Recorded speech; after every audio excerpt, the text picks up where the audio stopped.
सपन बात ऐसा सुनु जानकी अखिल प्रतिकन कही सबके ऐसे मन माटी सपन बात ऐसा सुनु सुनु सुनु मिथिलांचल गर्व जानकी अखिल 106 मेगा।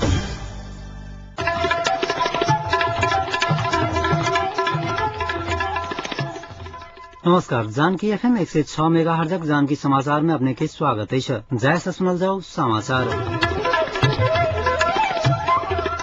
एक मुख्य समाचार।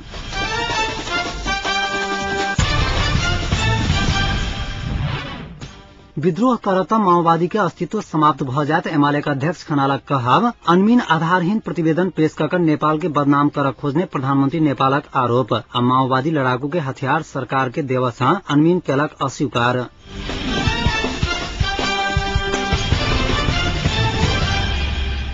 राष्ट्रपति डाक्टर रामवरण यादव अनमीन प्रमुख करिन ल्यान्डग्रेन राष्ट्रसंघ में प्रस्तुत कैने नेपालक शांति प्रक्रिया प्रति चिंता व्यक्त कैले। आज सभामुख नेवांग संघक भेंट में राष्ट्रपति अनमीन प्रमुख के टिप्पणी प्रति चिंता व्यक्त कैले। अनमीन प्रमुख करिन ल्यान्डग्रेन सुरक्षा परिषद में प्रतिवेदन प्रस्तुत करैत नेपाल में शांति प्रक्रिया के निष्कर्ष लागब बाँकी रहल आ नेपाली जनता में माओवादी विद्रोह राष्ट्रपति शासन वा सैन्य कू होबक त्रास रहल बताउने छले। अनमीन प्रमुख ल्यान्डग्रेन न्यूयॉर्क में प्रस्तुत कैने प्रतिवेदन में राष्ट्रपति के सुहो तनला के बाद ओ चिंतित भेल छैठ। राष्ट्रपति के प्रेस सलाहकार राजेन्द्र दाहाल बतौले। इस संबंध में ओ सभामुख संग चिंता व्यक्त करे। ऐसा पहिने काल प्रधानमंत्री माधव कुमार नेपाल संग भेंट का राष्ट्रपति अनमीन प्रमुख करिन ल्यान्डग्रेन सुरक्षा परिषद में प्रस्तुत कैने प्रतिवेदन प्रति चिंता व्यक्त कैने छलै। सभामुख संघक भेंट में राष्ट्रपति यादव रवि दिन से शुरू हो वाला संसद अधिवेशन सहितक विषय में इच्छा प्रकट कैने छलै। ओ प्रधानमंत्री निर्वाचन प्रक्रिया संबंध में सेहो सभामुख संग विमर्श कैने राष्ट्रपति प्रेस सलाहकार दाहाल जानकारी दिले।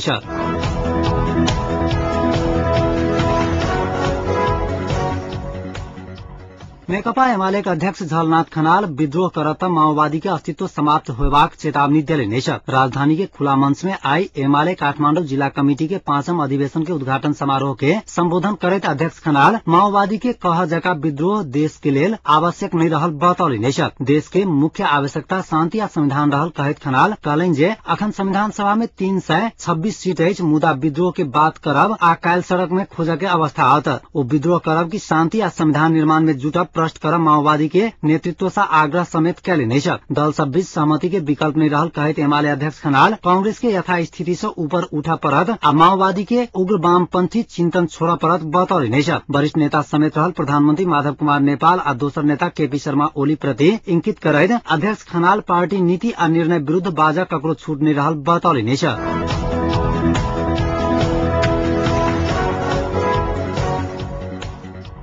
प्रधानमंत्री माधव कुमार नेपाल स्थित राष्ट्रसंघीय मिशन अनमीन सुरक्षा परिषद में आधारहीन प्रतिवेदन पेश कर नेपाल के बदनाम कर खोजने आरोप लगाउने। आई एमाले काभ्रे के तेसर जिला परिषदक उद्घाटन करैत प्रधानमंत्री नेपाल अंतर्राष्ट्रीय समुदाय में नेपाल के छवि खराब कर जका प्रतिवेदन पेश कैने कहत अनमीन प्रमुख करिन ल्यान्डग्रेन के कड़ा आलोचना करे। जारी शांति प्रक्रिया निष्कर्ष में पहुंचावा सरकार कैने प्रयास के अनमीन प्रमुख ल्यान्डग्रेन आरोपित कर चाहने हुन कहब छलैन। अनमीन माओवादी के आर्थिक स्रोत बनल कहत प्रधानमंत्री नेपाल ओकरे लेल माओवादी म्याद थप प्रस्ताव कैने बतौले।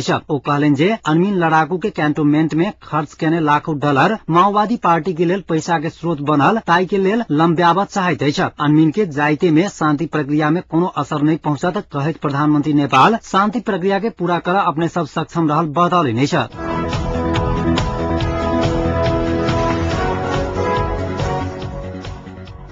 नेकपा एमालेक नेता केपी शर्मा ओली लड़ाकू सभक भत्ता छीन कर माओवादी नेता सब सुख सैल में बाँच रहल आरोप लगौले। आई राजधानी के खुला मंच में एमाले काठमाडौँ जिला कमिटी के 5म अधिवेशनक उद्घाटन समारोह के संबोधन करैत नेता ओली कहलेने जे आई काल्हिक लड़ाई के कैंटोनमेंट में राख कर सरकार देने आधा पैसा अपने राख कर माओवादी नेता सब सुख सैल में बाँच रहल। बीतल बैसाख में भेल विद्रोह असफल भेल स्मरण करबैत एमाले नेता ओली माओवादी विद्रोह कर नहीं सकत दावा कैले।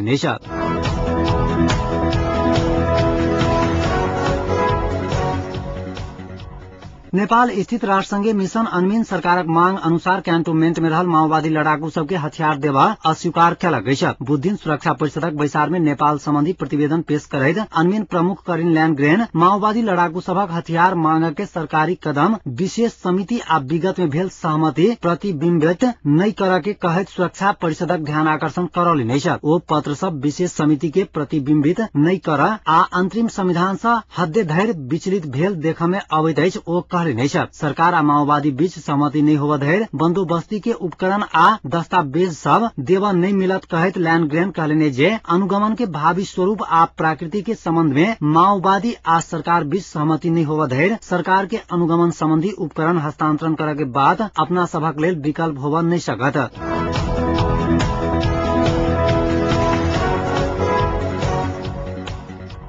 माओवादी अध्यक्ष पुष्पकमल दाहाल राष्ट्रिय स्वाधीनता आ जन गणतंत्र के लेल लड़ाई जारी रहल बतौले नहीं। आई कृष्ण सेन इच्छुक प्रतिष्ठान द्वारा आयोजित कार्यक्रम में वो लड़ाई के स्थान फरक हुई तो लड़ाई जारी रहल बतौले नहीं। राष्ट्रिय स्वाधीनता आ जन गणतंत्र के पक्षधर तथा राष्ट्रिय आत्मसमर्पण वादी सब बीच तीव्र रूप में ध्रुवीकरण रहल हुना कहब छलैन। माओवादी उपाध्यक्ष मोहन वैद्य माओवादी आंदोलन के निर्णय क चुकल उल्लेख करैत आब आंदोलन हैत बतौले नहीं। माओवादी केंद्रीय समिति के बैसार से जनगणतंत्र के लाइन पारित केला के बाद दाहाल आ वैद्य एकैटा मंच में बैसकर लड़ाई जारी रहल घोषणा केला गई।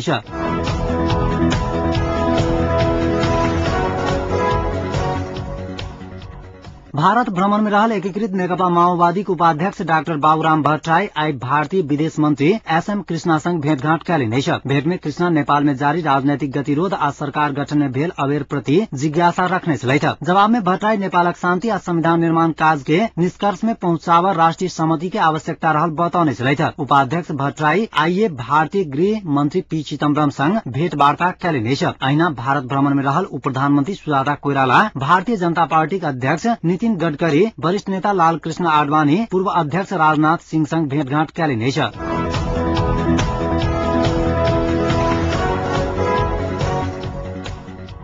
नवगठित तमलोपा नेपालक संयोजक तथा उद्योग मंत्री महेन्द्र राय यादव सरकार नहीं छोड़ब बतौले नहीं। ओ दल विभाजन कानून सम्बद्ध भेला से वह हैसियत में अपने सब सरकार में रहल बतौले नहीं। पार्टी विभाजन कहने यादव आ दोसर उद्योग राज्य मंत्री दान बहादुर चौधरी के पद मुक्त करके संस्थापन पक्षक तमलोपा मांग कर रहल समय में यादव ई बात बतौले नहीं। प्रधानमंत्री ई दुनू मंत्री के पद मुक्त नहीं करत सरकार छोड़बाक तमलोपा चेतावनी देने है। संसद में अपने बैसा वाला सीटक विषय में आई सभामुख सुभाष नेवांग संग विमर्श क बहरायला बाद संचार कर्मी सब संग बातचीत करैत मंत्री यादव कहले जे हम सब विधि सम्मत ढंग से पार्टी विभाजन केने छी, हम सरकार में छी, संसद में सत्ता पक्ष में बैसब, जकरा चित नहीं बुझे ओ सरकार छोड़ सकैया। ओ नया सरकार में मंत्री बन के लेल अपने पार्टी नहीं फुटौने बतौले नहीं। ओ नया सरकार बनावा के परिस्थिति आवत संयुक्त लोकतांत्रिक मधेसी मोर्चा मार्फत आगू बढ़ के आ अपने मंत्री बन नहीं जैब स्पष्ट कैले नहीं। ओ लोकतांत्रिक गठबंधन मजबूत बनावा अपन प्रयास रहत बतौले नहीं।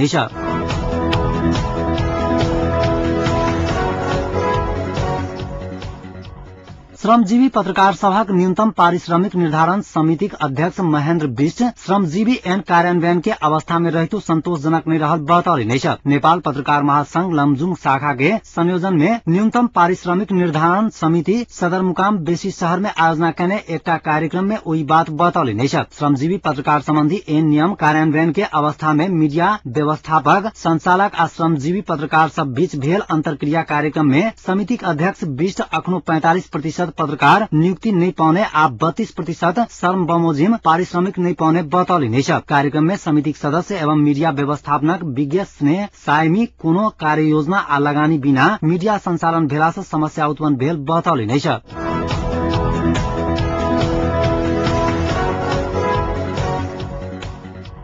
म्याद नहीं थपा के पक्का भेला के बाद संयुक्त राष्ट्र संघीय शांति मिशन अनमिन कार्यालय के कर्मचारी सब माओवादी लड़ाकू शिविर सब काठमांडू घुरबा क्रम शुरू भेल।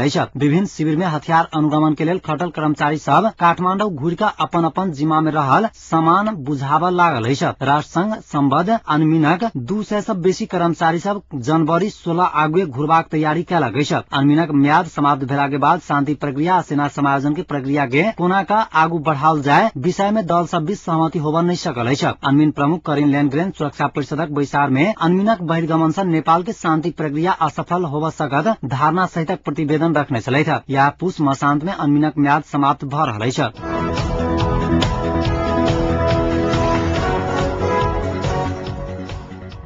राष्ट्रसंघीय मिशन अनमिन प्रमुख करिन ल्यान्डग्रेन विगत बुध सुरक्षा परिषद में देने अभिव्यक्ति प्रति नेपाल सरकार आपत्ति प्रकट कैला गई। न्यूयॉर्क स्थित राष्ट्रसंघ के लेल अस्थायी नेपाली नियोग आज विज्ञप्ति जारी का अनमिन प्रमुख ल्यान्डग्रेन देने अभिव्यक्ति के आधारहीन एवं भ्रामक विश्लेषण के संज्ञा दिला गई। नियोग जारी शांति प्रक्रिया के असफलता नेपाली सेना के आड़ में राष्ट्रपति सत्ता संचालन करक जेहन अकल्पनीय अभिव्यक्ति के जंगली के संज्ञा दैत नेपाल के अंतिम संविधान से तेने अकल्पनीय विषय के कोनो स्थान नहीं देने जनाउल गेलै छ। अनमिन के बहिर्गमन के बाद सेहो जारी शांति प्रक्रिया गति लेत अनमिन संपादन करैत आयल संपूर्ण कार्य विशेष समिति करत उल्लेख करैत शांति प्रक्रिया के निष्कर्ष में पहुंचाब नेपाल सरकार प्रतिबद्ध रहल अस्थायी नियोग स्पष्ट कैला गई छ। राष्ट्रसंघ के लेल अस्थायी नेपाली प्रतिनिधि ज्ञानचन्द्र आचार्य सुरक्षा परिषद के बैसार में मंतव्य दैत संयुक्त राष्ट्र संघक महासचिव वान की मून के प्रतिनिधि ल्यान्डग्रेन देने अभिव्यक्ति के खण्डन कैले नै छ। ओ शांति प्रक्रिया के निष्कर्ष लगावक लेल विशेष समिति प्राप्त करने अधिकार केहनो विवाद के सामान्य कर सक्षम भेला से आधारहीन विश्लेषण प्रस्तुत नहीं कर अनुरोध सेहो कैले नै छ।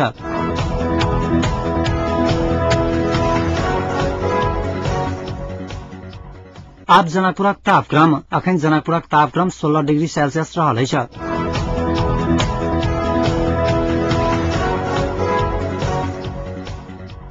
अंत में पुनः एक बेर मुख्य समाचार।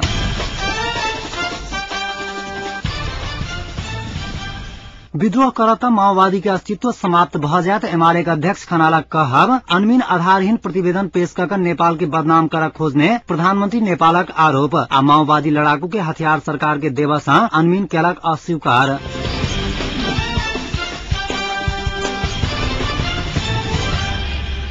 एक मुख समाचार एतै समाप्त हुँदै पुनः समाचार लगा उपस्थित है। नमस्कार।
मिथिलांचलक गर्व जानकी FM 106 मेगाहर्ट्ज।